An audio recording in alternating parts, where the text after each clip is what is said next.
Hey, hi guys, welcome back to my channel. In today's video, I'm going to cover the vocabulary words which we used in the topic study, work, or major. So these vocabulary words we use in the different questions in their answers. And if you are looking for more words, then definitely you can reach out to me. I will provide you the more answers and vocabulary words related to the topic, whatever topic I will just upload in the future. So now moving forward, if you are new on this channel, please don't forget to subscribe this channel because here you can get the opportunity to do free speaking with us. Number one. Number two, you can get the prediction videos. And number three is the latest speaking cue cards and question answers. Some of the topics are the old, but the question types are new in there. So please click on that videos and check the new questions which examiner asked to the students. Okay, and please don't forget to subscribe and also connect to the and share to the students who is going to appear in IELTS exam and also preparing for their jobs. So we are also giving them the training for their jobs too, job interviews. All right, so let's get started. So very first word which we used in the higher education in that topic, that means education beyond high school. Okay, like wherever, like in the universities or you're going to the colleges. Number two is curriculum. That word we used in some of my questions, like what type of study you are, what was the curriculum about the school or the subject. So the subjects or the course offered by the school or the university, that is called curriculum. Next vocabulary word is assignment, which we used in the topic. That means work given to the students as part of their studies. Next is number four, we use the word distance learning. Distance learning means student studying online or from a remote locations. Like आप घर से भी काम कर सकते हो, online भी काम कर सकते हो, और कोई भी लोकेशन, लाइक आप गार्डन में हो, पार्क में हो, आपका लैपटॉप आपके साथ है, इंटरनेट आपके पास है, तो आप अपना काम कर सकते हो. That is called distance sorry study. So आप वहाँ से पढ़ सकते हो. डिस्टेंस लर्निंग कहीं से भी पढ़ सकते हो. ऑनलाइन पढ़ना होता है और रिमोट लोकेशन से पढ़ना होता है. कहीं पे भी पढ़ सकते हो आप उसको, ठीक है. और इसी तरह से रिमोट जॉब्स भी रहती हैं कि आप घर से भी जॉब कर सकते हो. रिमोट मेनली घर से जॉब करना होता है, बट ऑफिस के अंदर आपको एक फैसिलिटी दी जाती है जिसमें तीन तरह की फैसिलिटीज़ रहती है. एक हाइब्रिड रहती है, एक रिमोट रहती है, एक रेगुलर रहती है. हाइब्रिड के अंदर आपको डेज डिसाइड करने होते हैं कि आप कौन से दिन ऑफिस में जाना पसंद करेंगे. इसी तरह से डिस्टेंस लर्निंग के अंदर आपके पास डिस्टेंस लर्निंग रहता है, और distance learning means online study, right. आप कॉलेज डिसाइड करते हो, यूनिवर्सिटी डिसाइड करते हो, और फिर आप घर से रिमोट लोकेशन से काम कर सकते हो, पढ़ाई कर सकते हो. Okay. Next is time management. The word we used in our topic. Time management का मतलब है organising time effectively to accomplish the task. आपको ऑर्गेनाइज करना है. लाइक हर बार हम बोलते हैं, जैसे कि मेरी वीडियोस के अंदर आपने देखा है कि आप टाइम डिवाइड करें. रीडिंग, लिसनिंग और राइटिंग का टाइम डिवाइड करके आप पढ़ाई करना शुरू करें. This is called time management. Okay, you need to learn how to manage your time. Next topic जो आपका वोकेबलरी वर्ड यूज़ हुआ था, note taking. So note taking is very important. मतलब आपको हर बार अपने हाथ से ज़रूर लिखना है. That is what I always enforce my students कि आप लिखो. लिखने से आपकी तीन चीज़ें डेवलप होती हैं, इंक्रीज़ होती हैं. नंबर वन इज़ आपको मोटर स्किल्स, मीन्स आपको हैंड राइटिंग की प्रैक्टिस होने से आप एग्ज़ाम अगर आप अपेयर कर रहे हो पेपर पेंसिल वाले एग्ज़ाम में, तो आपको वो एग्ज़ाम जो है करने में बिल्कुल भी प्रॉब्लम नहीं होगी. आपकी स्पेलिंग्स जो है वो इम्प्रूव होती हैं, आपका माइंड जो है शार्प होता है, और आपका हैंड एंड माइंड की कोऑर्डिनेशन होती है. सो आपको लिखना बहुत ही ज़रूरी है जब आप अपनी एग्ज़ाम की तैयारी करें और कहीं पे भी आपको कम्पीट करना है. Okay. So note taking means write down the key points from the lectures और रीडिंग्स. कुछ भी आप रीड कर रहे हो तो आप रीडिंग में से भी नोट्स लिखो कि ये वाला इम्पोर्टेंट पॉइंट है, आपको अब इम्पोर्टेंट वर्ड है, वोकेबलरी वर्ड है, कुछ आपको नया सीखने को मिला है. सो उसको आप ज़रूर लिखें. Okay, this is called memory sharpening. और number seven is full time student. बहुत सारे टाइप्स के स्टूडेंट की होती है. फुल टाइम होता है, पार्ट टाइम होता है, पार्शियल होता है, right. So full time students कौन से होते हैं? The students taking full course. एक वर्ड हमने यूज़ किया था इसके अंदर, part time students. Part time students का मतलब क्या होता है? A students taking fewer courses to accommodate other responsibilities. Like उनको जॉब भी करनी है, बाहर है तो जॉब करनी है, राइट? और या फिर इंडिया में ही है, उनको स्टडी भी करनी है, जॉब भी करनी है, हाउस होल्ड रिस्पॉन्सिबिलिटीज़ को करने के लिए या अपने स्टडी फाइनेंसेस को उठाने के लिए। सो उसे बोलते हैं पार्ट टाइम स्टूडेंट्स। नेक्स्ट हमारा वर्ड है, वो हमने यूज़ किया था फुल टाइम जॉब। इस जैसे आपके फुल टाइम स्टूडेंट रहता है तो वैसे ही फुल टाइम जॉब भी होती है। फुल टाइम जॉब के अंदर, जैसे अब्रॉड के अंदर, बाहर की कंट्रीज़ के अंदर स्टूडेंट्स जॉब भी करते हैं, स्टडी भी करते हैं, ठीक है? तो फुल टाइम जॉब जो है वो आपको 3 to 4 डेज़ करना होता है। मीन्स कि 12 आवर्स का जॉब रहता है आपका, अगर फुल टाइम आप जॉब कर रहे हो तो 35 से 36 जो है आवर्स जो है वो आपको मिलते हैं इसके अंदर। और 4 डेज़ के अंदर आपके फिर से 12 आवर्स होते हैं, तो मल्टीप्लाई बाय 4 इज़ 48 आवर्स होते हैं। लेकिन कुछ कंट्रीज़ में टाइम जो है वो 10 या फिर 8 आवर्स रहता है, तो डिपेंड करता है आप कौन सी कंट्री में जा रहे हो। जैसे यूएस के अंदर 48 आवर्स अलाउड है, और फिर 48 से 50 आवर्स आप काम कर सकते हो अगर आप फुल टाइम एम्प्लॉय हो। फुल टाइम मीन्स कि 3 to 4 डेज़ वर्क वाले एम्प्लॉयज़ हो, ओके? और अगर आप शिफ्ट 1 के हो तो आपके आवर्स कम हो जाते हैं, लाइक 8 आवर्स की जॉब रहती है, तो आप उसको फिर 5 डेज़ के अंदर मल्टीप्लाई कर दो, ठीक है? तो ऐसे इस तरह से आपके 5 और 6 डेज़ के अंदर, क्योंकि वहाँ पे आपको हर बार कुछ ना कुछ ऑन एंड ऑफलाइन प्रोजेक्ट करने ही पड़ते हैं। बाकी कनाडा और ऑस्ट्रेलिया के अंदर आपके 35 to 40 आवर्स रहते हैं जो आपको वहाँ पे जॉब करनी होती है। Part time job, so part time job, a job with fewer hours than full time role. So उसमें पार्ट टाइम जॉब के अंदर कम आवर्स रहते हैं आपके, तो उसको बोलते हैं पार्ट टाइम जॉब। मीन्स आपको 3 आवर्स या 4 आवर्स ही एक दिन में काम करना है या 2 आवर्स काम करना है। It depends on the country where you are going, okay? तो वहाँ पे जॉब के डिफरेंट डिफरेंट डिस्क्रिप्शंस रहती हैं, आपको कितने अगर स्टडी कर रहे हो तो उसके साथ आपको कितनी जॉब करनी है, ओके? कितना आवर्स आप जॉब कर सकते हो और कितना आपको उसका वेजेस मिलेगा, मीन्स कि कितने आपको सैलरी या पैसे मिलेंगे उसके, या डॉलर्स मिलेंगे या पाउंड मिलेंगे, ओके? तो ये डिपेंड करता है आपको जिस भी कंट्री में, चाहे आप यूके जा रहे हो, चाहे ऑस्ट्रेलिया जा रहे हो, चाहे कनाडा जा रहे हो, चाहे यूएसए आ रहे हो, ठीक है? तो उस टाइम के लिए। नेक्स्ट हमने वर्ड यूज़ किया था फ्रीलांसर। सो फ्रीलांसर्स कौन होते हैं? Freelancer someone who working independently without long term contract. तो उनका कोई लॉन्ग टर्म कॉन्ट्रैक्ट नहीं रहता, सेल्फ मीन्स की बिजनेसमैन आप कह सकते हो। लेकिन दूसरे in the other hand we always say like businessman is 24/7 job, like you always busy.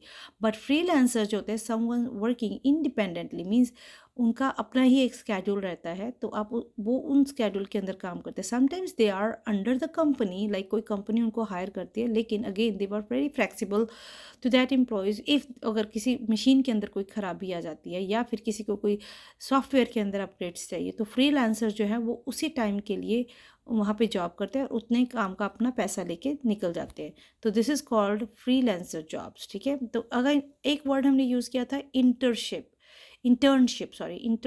का मतलब क्या है? Temporary work experience, mainly often for the students. तो ये बहुत ही ज़्यादा मेनली बच्चों के लिए, स्टूडेंट्स के लिए होता है जो भी कनाडा, ऑस्ट्रेलिया, अमेरिका, उनको इंटर्नशिप दी जाती है जब उनके कॉलेज के साथ साथ। तो वहाँ पे कुछ इंटर्नशिप्स जो रहती है वो पेड रहती हैं, कुछ जो है वो फ्री ऑफ कॉस्ट रहती है। डिपेंड्स वे कि आपको कहाँ पे भेजा जा रहा है, कहाँ पे आप जॉब कर रहे हो, इंटर्नशिप करने के लिए जा रहे हो। सो it depends on their location.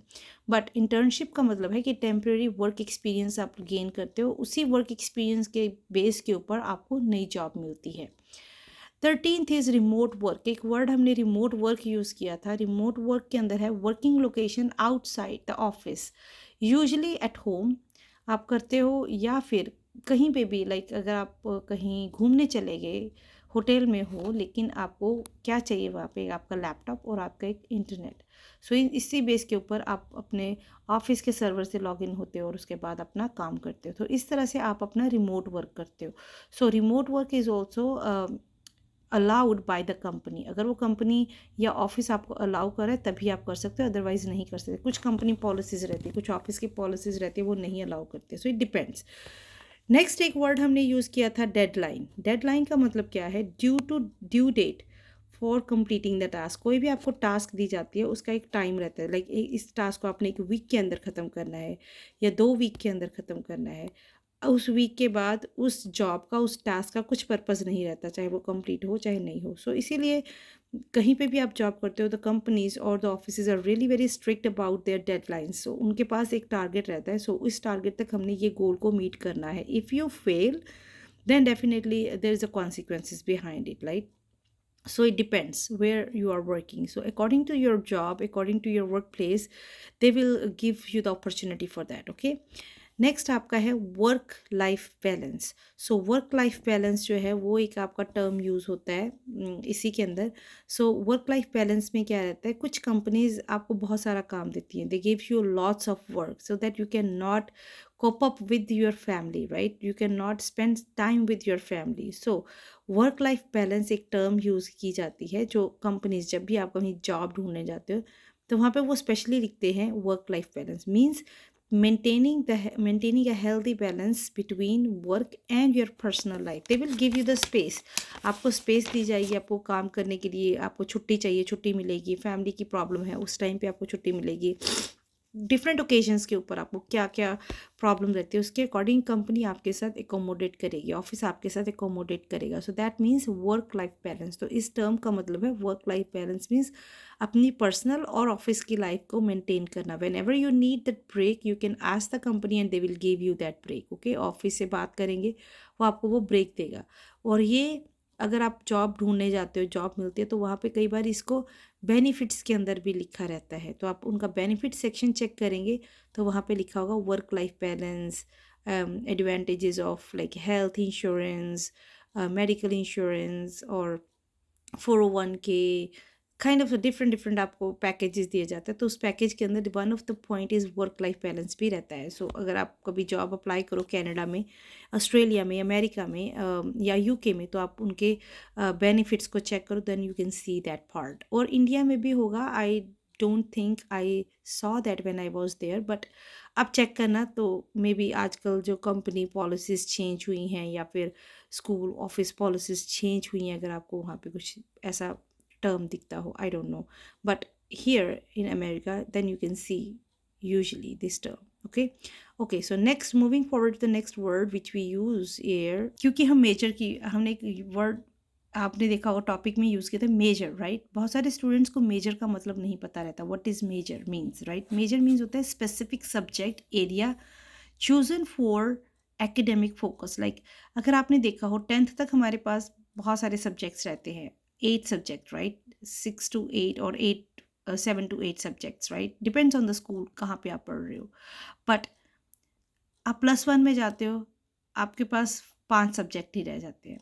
लेकिन जब आप ग्रेजुएशन में जाते हो या फिर हायर मास्टरिंग करते हो, मास्टर जब होते हो, या पीएचडी जब आप करते हो, पोस्ट ग्रेजुएट डॉक्टरेट डिग्री जब आप करते हो, तो आपका एक ही सब्जेक्ट होता है, मीन्स कि स्पेसिफिक फोकस सब्जेक्ट आपका, जिसमें आपको बहुत इंटरेस्ट रहता है। और बहुत सारे बच्चे सक्सीड करते हैं when they are choosing their major, because individually like अगर मैं खुद का एक्सपीरियंस बताऊँ, 8th 9th 10th और +1 +2 तक आपके पास बहुत सारे सब्जेक्ट का बर्डन रहता है, वर्कलोड रहता है। तो उस टाइम पे आप फोकस नहीं कर पाते, आपको पता ही नहीं चलता कि आपका इंटरेस्ट क्या है। लेकिन +2 के बाद जब आप हाई स्कूल को पास करते हो तो आपको पता चलता है कि आप क्या करोगे, उसके अंदर आपका कितना इंटरेस्ट है, राइट? सो जैसे मेरा इंटरेस्ट था कंप्यूटर साइंस के अंदर या इंफॉर्मेशन टेक्नोलॉजी के अंदर या रिसर्च के अंदर, so I did well in there. बहुत सारे स्टूडेंट्स का इंटरेस्ट रहता है मेडिकल साइंस के अंदर, बहुत सारे स्टूडेंट्स का साइकोलॉजी के अंदर। So it depends on your interest where you think that you can make yourself more focused and successful too, because it depends on your major, okay? So major का मतलब क्या होता है, specific subject जो भी आपका interesting, आपको interest आता है पढ़ के उस सब्जेक्ट के अंदर, ओके? डबल मेजर का मतलब क्या होता है, बहुत सारे लोगों को एक फील्ड के साथ 2 फील्ड करनी अच्छी लगती हैं। Like for me computer science एक सब्जेक्ट है, सॉफ्टवेयर के बारे में आपको जानना है, राइट? इंफॉर्मेशन टेक्नोलॉजी का अनदर सब्जेक्ट है, कंप्यूटर का ही पार्ट है, जहाँ पे आपको हार्डवेयर की नॉलेज मिलती है, राइट? टेक्नोलॉजी डेवलपमेंट की नॉलेज मिलती है, राइट? सो आपको दोनों चीज़ें सिखाई जाती है। और एक होता है machine learning, that is completely different, like part of computer but the area is like machine learning, it will predict the future. So इस तरह से आपका कि आपकी क्या रहेगी असेसमेंट इन द फ्यूचर, ठीक है? तो डबल मेजर आपका कहाँ पे इंटरेस्ट है? जैसे मुझे इंटरेस्ट था कंप्यूटर साइंस और इंफॉर्मेशन टेक्नोलॉजी के अंदर, तो मैंने अपने डबल दोनों चीज़ों को चूज़ किया और दोनों के अंदर ही सक्सेस रही, राइट? सो आपका किस चीज़ के अंदर है? और मुझे इंग्लिश पढ़ना बहुत अच्छा लगता था, बुक्स पढ़ना बहुत अच्छा लगता है। So these type of things, तो आपको वो ढूँढनी है, उसके अकॉर्डिंग आपको डबल मेजर भी होता है बहुत सारे लोगों का, ट्रिपल भी होता है। Like for me, books is one of my very big passion, writing is my very big passion, मुझे लिखना बहुत पसंद है। आप मेरी जितनी भी वीडियोज़ यहाँ पे देखते हो वो मैंने लिखी हुई डाली हुई हैं।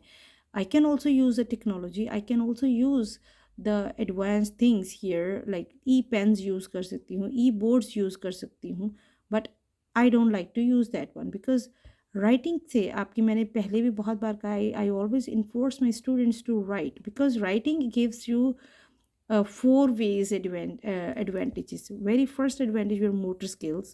मोटर स्किल्स मीन्स आपका हैंड राइटिंग जो है, आपकी फिंगर एक्सरसाइज होगी। बहुत सारे बच्चों के हाथों में पेन होना शुरू हो जाता है लिखने से, उंगलियों में पेन होना शुरू हो जाता है, but once you over and over you do handwriting practice, वो पेन जो है वो नहीं रहेगा, उनको जो उंगलियों को भी आदत हो जाएगी, राइट? सेकेंड, आपका माइंड एंड हैंड कोऑर्डिनेशन होती है। आप जो लिख रहे हो, आपके दिमाग जो है आपको वो ट्रांसफ़र कर रहा है, तो उसके साथ आपकी स्पीड बढ़ती है।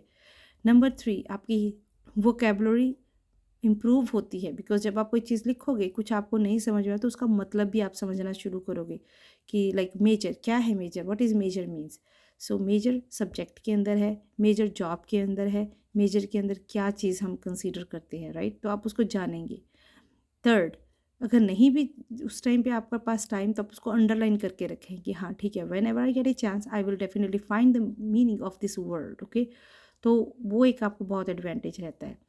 और जो फोर्थ एडवांटेज है आपका, वोकेबलरी इंक्रीज, आपकी वोकेबलरी बहुत अच्छे से बढ़ती है। स्पेलिंग के साथ साथ आपकी वोकेबलरी, स्पेलिंग्स तो बढ़ते हैं, वोकेबलरी भी बढ़ती है। और जब आप कोई चीज़ को लिख के रखते हो, नहीं मतलब पता चल रहा, आप उसको अंडरलाइन करके रखते हो, तो आपको अभी नहीं लेकिन कुछ टाइम के बाद जब भी याद आएगा आप उसको ज़रूर करेंगे। अगर आप कंप्यूटर पे पढ़ाई करते हो, जैसे कि बहुत सारे स्टूडेंट्स आजकल करते हैं, सो वो क्या है, आपका क्रैश मेमोरी, लाइक थोड़े टाइम के लिए आपको याद रहेगा, बाद में आप उसको भूल जाएंगे। आप अंडरलाइन नहीं करके रखेंगे, आप रीड करके रखेंगे, बाद में आप उसको भूल जाएंगे।